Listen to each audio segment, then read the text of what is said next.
నవ్వుల్లో నాగా మళ్ళీ నా పల్లె పాల వెళ్ళి మళ్ళీ జనమంటూ ఉంటే సూరమ్మో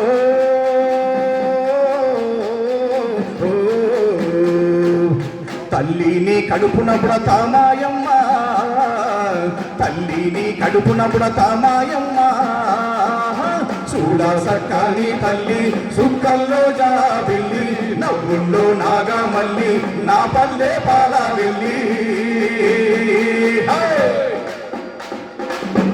పల్లెలు భారతదేశానికి పట్టుకొమ్మలన్నాడు మహాత్మా గాంధీ. సార్ గట్టిగా చప్పట్లు.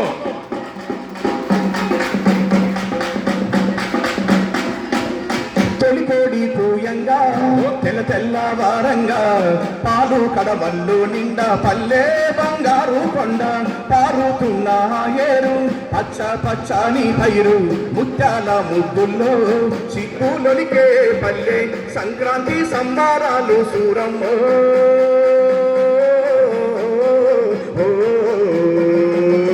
అంబరాని తాకే చూడమ్మా అంబరాని తాకే చూడమ్మా చూడ సక్కాని తల్లి సుక్కల్లో జాబిల్లి నవ్వుల్లో నాగా మళ్ళీ నా పల్లె పాల వెళ్ళి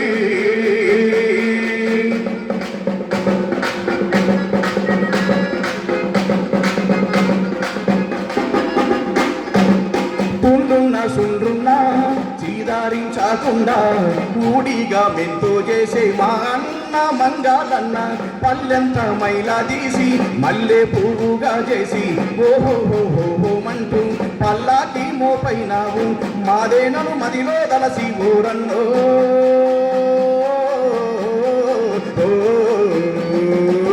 ఊరికి దివిటైనావా మాయన్న నువ్వు ఊరికి దివిటైనావా మాయన్న చూడ చక్కని తల్లి చుక్కల్లో వెళ్ళి నవ్వుల్లో నాగా మళ్ళీ నా పల్లె పాల వెళ్ళి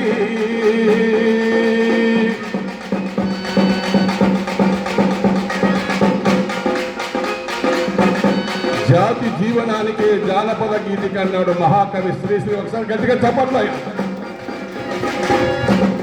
మట్టిని ముద్ద చేసి మా కూటికి కుండైనావా గౌడన్న కళ్ళు గీసి పల్లెంతా కళ్ళు పోసి పొత్తంతా బట్టనేయ రెండు దారా పూకండి 6 గజాల చీర అగ్గి పెట్టల్లో పెట్టే చేతి కుల ముద్దులకు ఊరన్నో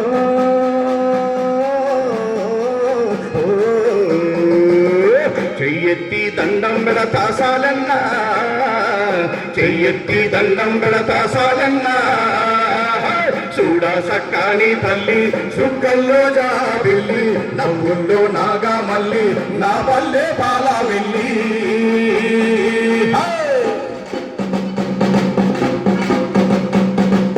కళాకారులకు మీ చప్పట్లు మాకు ఆపన్న దుప్పట్లు ఒకసారి గట్టిగా చప్పట్లు. Wow super. ఆహా కుల వృత్తులు చరిత్రకు జీవనాధారాలు. అటువంటి కుల వృత్తులను మనము గౌరవించాల్సిందే.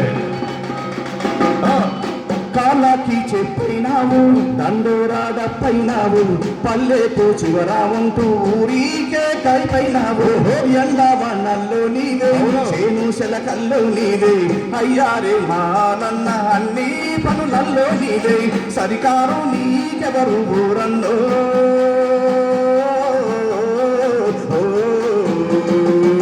చల్లంగా ఉండాలి మాయన్న నువ్వు చల్లంగా ఉండాలి మాయన్న చూడా సక్కాని తల్లి సుక్కల్లో జాబిల్లి నవ్వుల్లో నాగా మళ్ళీ నా పల్లె పాల వెళ్ళి